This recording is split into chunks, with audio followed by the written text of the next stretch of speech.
I asked some AIs to code a simple snake game. First, I wrote a prompt to ChatGPT. ChatGPT responded to me 17 seconds later.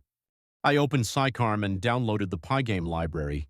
Then I copied and pasted the codes given by ChatGPT. Codes were working fine. I started the game, played a little bit, and got a successful result.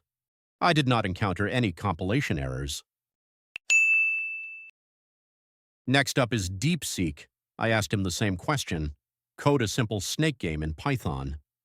DeepSeek gave me a detailed explanation and very clear code. It took much longer to write the codes than ChatGPT. Although there are slight differences, DeepSeek has managed to design a game similar to ChatGPT. The difference here was that the game didn't end when the snake reached the edges of the screen. The area was also designed a little smaller.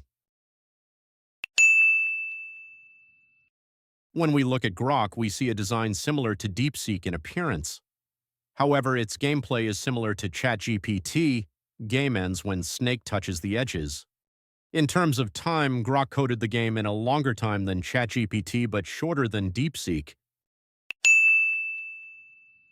Let's move on to Gemini.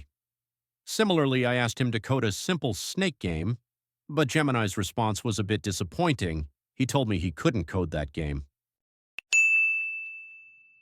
The ranking is as follows. ChatGPT comes in first with a fastest time of 17 seconds.